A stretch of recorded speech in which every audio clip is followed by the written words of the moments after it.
tubahaye ikaze nanone mu makuru ari kuvugwa hirya no hino ku mbuga nkoranyambaga. Urwego rw'ubugenzacyaha RIB rwatangaje ko rwataye muri yombi Cyprien uzaba akiriho wamenyekanye nka Jihad ku mbuga nkoranyambaga na Kwizera Nestor ukunda kwiyita Papi Nestor wakurikiranyweho uruhare mu gukwirakwiza amashusho y'urukozasoni bya Yamana. Hagati aho ngaho twe tubahaye ikaze. Amazina yanjye nk'ibisanzwe nitwa Journalist Thierry.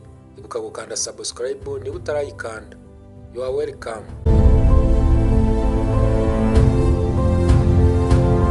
Nyuma yuko aba batawe muri yombi byatumye abakurikiranyweho iki cyaha bagera kuri 5. Umuvugizi w'urwego rw'igihugu rw'ubugenzacyaha RIB Dr Murangira Thierry yabwiye itangazamakuru ko Jihad na Papi Nestor bafunzwe kuri uyu wa gatatu tariki 26 Ugushyingo 2025. Avuga ko bafunzwe bishingiye ku iperereza rimaze iminsi rikorwa gukwirakwiza amashusho y'urukozasoni y'umuhanzi Yamana n'umukunzi we. Jihad na Papi Nestor bafungiye kuri sitasiyo ya RIB ya Kicukiro mu mujyi wa Kigali mu gihe dosiye yabo iri gutegurwa ngo ishikirizwe ubushinjacyaha. Nyuma yuko umuhanzi Yamana atanze ikirego cye tariki ya 9 Ugushyingo 2025, RIB yahise itangira iperereza ndetse ku ikubitiro hafunzwe Ishimwe Patrick uzwi nka Pazman wafunzwe tariki 11 Ugushyingo 2025. Iperereza ryarakomeje hafungwa Kalisa John uzwi nka K John watawe muri yombi ku itariki 11 Ugushyingo 2025. Nyuma hafunzwe Ishimwe Francisco Xavier ku wa 18 Ugushyingo 2025 ukekwaho kwaka abantu amafaranga kugira ngo abasangize amashusho ya Yamana n'umukunzi we. Bisobanuye ko kugeza ubu 5 bamaze gufungwa bakurikiranyweho uruhare mu gusakaza amashusho ya Yamana.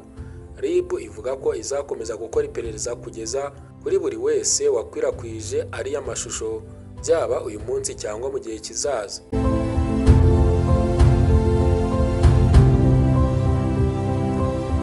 Mu Rwanda itegeko nimero 60/2018 ryo kuwa 22 z'ukwa 8 2018 ryerekeye gukumira no guhana ibyaha bikoreshejwe ikoranabuhanga. Ingingo ya 34 ivuga ko gushyira ahagaragara amashusho yerekana imikoreshereze y'ibitsina hakoresheje mudasobwa cyangwa urusobe rwa mudasobwa abakoze icyaha. Umuntu wese iyo atangaje cyangwa atumye hatangazwa amashusho cyangwa amajwi yerekeranye n'imikoreshereze y'ibitsina binyuze ku rusobe rwa mudasobwa cyangwa ubundi buryo bw'ikoranabuhanga n'itumanaho, usaba, utoza cyangwa uhamagarira umwana abinyujije muri mudasobwa cyangwa urusobe rwa mudasobwa cyangwa umuyoboro uwo ari wo wose hagamijwe kumukoresha imibonano mpuzabitsina aba akoze icyaha. Iyo abihamijwe n'urukiko ahanishwa n'igifungo kitari munsi y'imyaka 3 ariko kitarenze imyaka 5 n'ihazabu y'amafaranga y'u Rwanda atari munsi ya miliyoni 1 ariko atarenze miliyoni 3.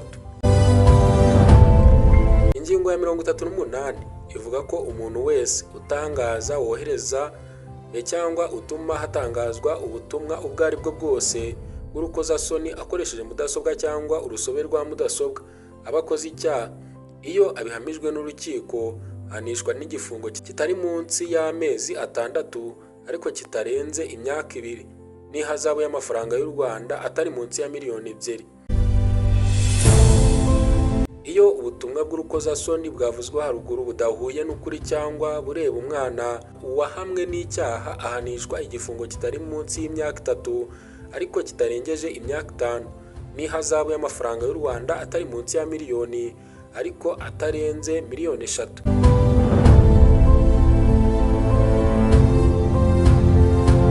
Ngayo nguko ibyari bikomeje kuvugwa ku mbuga nkoranyambaga. Tugushimira umwanya wadukurikiyemo. Hagati aho ngaho njye nitwa Journalist Thierry. Mukomeze mugire byiza, turakunda cyane. Imana ibarinde. Hasta la vista.